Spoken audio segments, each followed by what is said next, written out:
Hello दोस्तों, मैं उमा शंकर आपको एक बार फिर से अपनी चैनल ट्रिकी बाई विश्वता में स्वागत करता हूं। दोस्तों, आज मैं जैक बोर्ड परीक्षा 2024 के 9th क्लास में पढ़ने वाले विद्यार्थियों के लिए हिंदी कोर का ऑब्जेक्टिव MCQ क्वेश्चन लेकर आया हूं, जो 1 मार्च को होने वाली एग्ज़ाम में तहलका मचा देगा दोस्तों।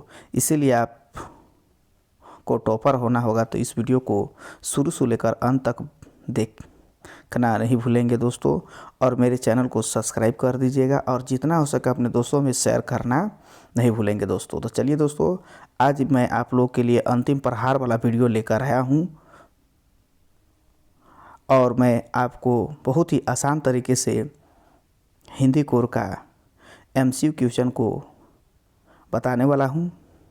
तो चलिए देर नहीं करते हैं, क्वेश्चन को हम लोग बारी बारी से देखते हैं कि कौन सा क्वेश्चन किस पैटर्न से आएगा और कौन कौन सा क्वेश्चन महत्वपूर्ण है और किस क्वेश्चन को किस तरह से हमको हल करना है, उस सब इस वीडियो में हम देखते हैं। जैसा कि आपको मालूम है, झारखंड शैक्षणिक अनुसंधान एवं प्रशिक्षण परिषद रांची झारखंड के द्वारा आप लोग को एक मॉडल सेट पैटर्न निकाल दिया गया है। इसी पैटर्न के आधार पर आपका फाइनल एग्ज़ाम जो 1 मार्च को होने वाला है, उसके यहाँ पर पैटर्न निकाल दिया है। इसी के आधार पर ही आपका फाइनल एग्ज़ाम होने वाला है। तो चलिए, यह 9वीं कक्षा के लिए है, विषय आपका हिंदी कोर है। इसके लिए आपको 1.5 घंटा का समय मिलेगा। पूर्णांक आपको 40 अंक का होगा। यहाँ पर कुछ सामान्य निर्देश दिया गया है जिसको जानना अति आवश्यक है। सभी प्रश्नों के उत्तर अनिवार्य है, अर्थात कोई भी क्वेश्चन होंगे उसको उत्तर देना अनिवार्य है, इसमें कोई दिक्कत नहीं है। प्रत्येक प्रश्न के लिए 1 अंक निर्धारित कर दिया गया है, अर्थात आपका एक क्वेश्चन का 1 अंक यहाँ पर दिया जाएगा। इसके बाद कह रहा है प्रत्येक प्रश्न के 4 विकल्प दिए रहेंगे, अर्थात 4 गो ऑप्शन दिया रहेगा। उसी में से किसी एक ऑप्शन को सही कर OMR शीट में आप भर सकते हैं। इसके साथ ही कह रहा है गलत उत्तर के लिए कोई अंक काटे नहीं जाएंगे। अगर आप कोई भी क्वेश्चन को गलत करते हैं तो आपका अंक नहीं कटेगा। इस तरह से यहाँ पर बताया गया है। तो चलिए हम लोग सबसे पहले क्वेश्चन देखते हैं। तो क्वेश्चन में आपका सबसे पहले आता है हमारा खंड क के अंतर्गत आपको 2 क्वेश्चन पूछे जाएंगे, वो भी आपको अपठित गद्यांश एवं पद्यांश। अर्थात गद्यांश का अर्थ होता है कहानी से पर आधारित, जबकि पद्यांश का अर्थ होता है कहानी पर आधारित, और गद्यांश का अर्थ होता है कहानी, और पद्यांश का अर्थ होता है कविता के आधार पर। तो चलिए हम लोग बिना पढ़े हुए कविता को यहाँ पर देखते हैं। तो यहाँ बोल रहा है निम्नलिखित गद्यांश को ध्यानपूर्वक पढ़कर प्रश्न संख्या 1 से लेकर 4 तक के सही विकल्प का चयन कीजिए। अर्थात सबसे पहले आपको जो गद्यांश अपठित गद्यांश दिया हुआ रहेगा उसको सही ढंग से आप पढ़ लीजिएगा। उसी के आधार पर आपको क्वेश्चन नंबर 1 से लेकर 4 तक के प्रश्न पूछेंगे। तो चलिए हम लोग थोड़ा सा ध्यान से देखते हैं और तुरंत ही इसका आंसर बताते हैं। तो हमारा यहाँ देखिए गद्यांश यहाँ दिया है। हमारे देश में कई प्रकार के त्यौहार मनाए जाते हैं, इनमें से कुछ धर्म से जुड़े होते हैं। इस तरह से आप पढ़ लीजिएगा और उसी के आधार पर हम लोग यहाँ आंसर देखते हैं। तो चलिए, हम बहुत पहले ही पढ़ लिए हैं और वीडियो को शॉर्ट करने के चक्कर में मैं गद्यांश को आपको सामने नहीं पढ़ता हूँ। अब उसी के आधार पर हम क्वेश्चन पूछते हैं और उसी में आपको जवाब देना है। तो हमारा पहला क्वेश्चन कह रहा है गद्यांश के अनुसार किसके आगमन के समय खेत लहलहाते हैं। तो आप उसमें देख लीजिए 4 ऑप्शन है, चारों में से आपको देखना होगा। तो हम यहाँ देख रहे हैं, तो हमारा पहला ऑप्शन हो जाएगा राइट ऑप्शन नंबर A। इसके बाद दूसरा क्वेश्चन देखते हैं। तो गद्यांश के अनुसार हम सभी त्यौहार को मिलजुल कर एक साथ क्यों मनाते हैं। तो इसका राइट आंसर हो जाएगा ऑप्शन नंबर 2, हर्षो उल्लास के साथ। इसके बाद नेक्स्ट क्वेश्चन है गद्यांश का सर्वाधिक उचित शीर्षक क्या है। आपको एक क्वेश्चन शीर्षक जरूर पूछेगा। तो इसका राइट आंसर हो जाएगा ऑप्शन नंबर D, त्योहारों का महत्व। इसके बाद अगला क्वेश्चन पूछता है प्रफुल्लित शब्द का पर्यायवाची शब्द क्या होगा। तो इसका राइट आंसर हो जाएगा ऑप्शन नंबर A, खुशी। इसके बाद यहाँ देखिए एक और पद्यांश यहाँ पर दे दिया है, पद्यांश को सही ढंग से पढ़ना है। इस पर आधारित 5 से लेकर 8 तक के क्वेश्चन पूछे जाएंगे, तो आप पढ़िएगा आराम से। यह आपको पद्यांश रहेगा, अर्थात कहानी दिया हुआ रहेगा, कहानी के आधार पर ही आपको यहाँ पर क्वेश्चन पूछेगा। तो चलिए यहाँ देखिए, पक्षी और बादल पर आधारित यहाँ पर आपको पूछ रहा है और उसी के आधार पर आपका यहाँ पर क्वेश्चन पूछेगा। तो चलिए हम लोग क्वेश्चन को देखते हैं। तो हमारा क्वेश्चन कह रहा है कि पक्षी और बादल को किस रूप में बताया गया है। तो इसका राइट आंसर हो जाएगा ऑप्शन नंबर ए, डाकिये के रूप में। इसके बाद अगला क्वेश्चन कह रहा है एक देश से दूसरे महादेश कौन जाते हैं। तो इसका राइट आंसर हो जाएगा ऑप्शन नंबर डी, पक्षी और बादल। इसके बाद नेक्स्ट है सुगंध में कौन सा उपसर्ग लगा है। तो जैसा कि आप जानते हैं उपसर्ग जो पहले लगता है उसको उपसर्ग कहते हैं, जबकि किसी भी शब्द के अंत में लगता है उसे प्रत्यय कहते हैं। तो इसमें सु लगा हुआ है, तो इसीलिए राइट आंसर हो जाएगा ऑप्शन नंबर बी। इसके बाद नेक्स्ट है पद्यांश का उचित शीर्षक क्या हो सकता है। तो इसका राइट आंसर हो जाएगा ऑप्शन नंबर ए, प्रकृति के संवाहक। इसके बाद हम लोग खंड ख में देखते हैं, उसमें आपको ग्रामर पर आधारित क्वेश्चन दिया हुआ रहेगा, उसको सही ढंग से पढ़ना है और उसके अनुसार दिए गए ऑप्शन को बताना है। तो यहाँ हमारा पहला क्वेश्चन कर रहा है संख्यावाचक विशेषण की पहचान करें, अर्थात संख्यावाचक विशेषण कौन है तो उसको बताना है। तो यहाँ देखिए लाल टोपी, गोल चश्मा, आदमी, अच्छा आदमी। तो यहाँ पर संख्या का बोध नहीं कर रहा है, लेकिन अगर हम देखते हैं तो यहाँ पर 2 बैल, ऑप्शन नंबर डी में संख्या का बोध कराता है, इसीलिए यह संख्यावाचक विशेषण होगा। इसके बाद नेक्स्ट देखते हैं विज्ञान शब्द में इक प्रत्यय लगाने से क्या बनेगा। तो इसका राइट आंसर हो जाएगा ऑप्शन नंबर सी, वैज्ञानिक। इसके बाद हम लोग देखते हैं इनमें से सरल वाक्य का उदाहरण कौन सा है। तो हमको सरल वाक्य इसको में पहचानना है।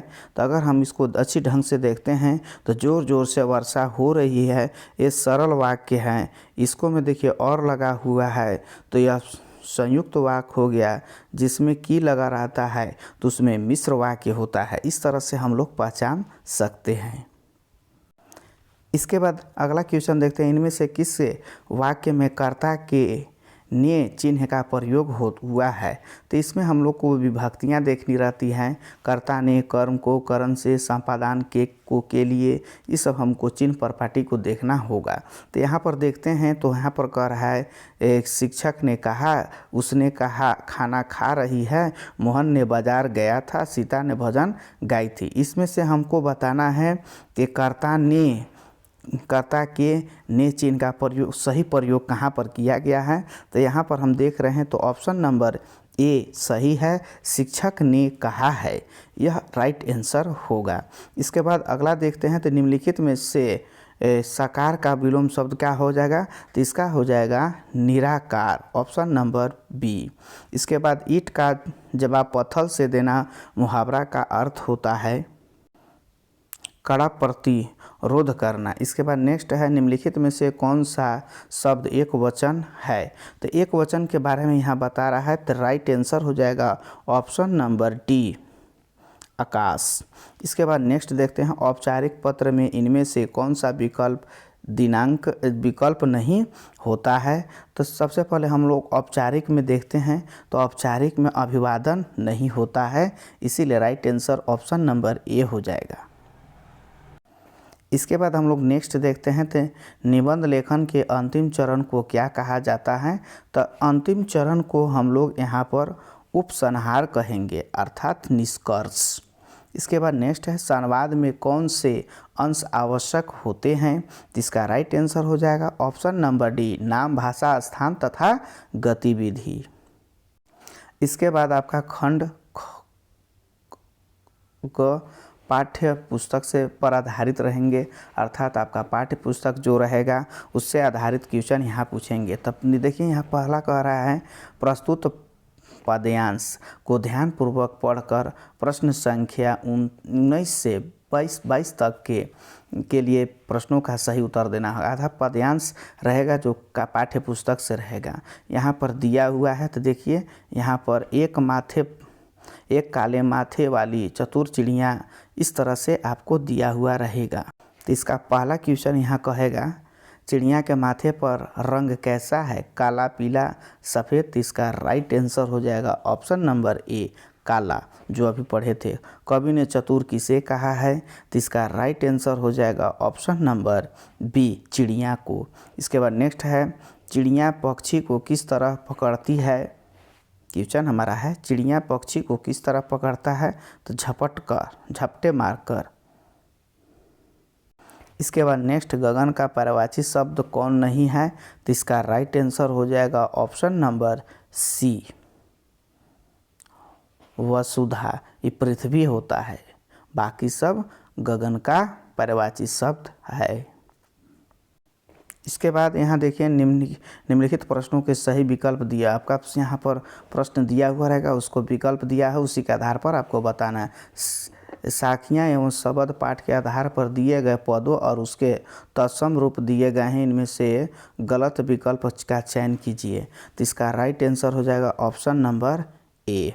इसके बाद वाक्य पाठ्य के आधार पर निम्नलिखित में से कौन सा वाक्य सही है, तो इसका राइट आंसर हो जाएगा ऑप्शन नंबर बी, भोगों और त्याग के बीच मध्य मार्ग अपनाना चाहिए।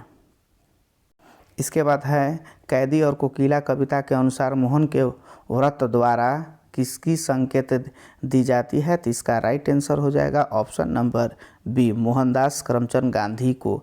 मेघ आए कविता के अनुसार धूल किसका प्रतीक होता है, तो इसका राइट आंसर हो जाएगा ऑप्शन नंबर बी, युति का। इसके बाद यहाँ पर फिर गद्यांश दिया हुआ रहेगा और गद्यांश पर आधारित आपका 27 से 30 तक क्वेश्चन पूछेंगे। तो यहाँ क्वेश्चन है गधा कैसे प्राणी होता है, तो इसका राइट आंसर हो जाएगा ऑप्शन नंबर बी, सहनशील। गधे में ऋषि मुनियों का कौन सा स्वभाव पाया जाता है, तो इसका राइट आंसर हो जाएगा ऑप्शन नंबर ए, सुख दुख में समान भाव से रहना। इसके बाद नेक्स्ट है गधे को आदमी क्या कहते हैं, तो इसका राइट आंसर हो जाएगा ऑप्शन नंबर बी, बेवकूफ़।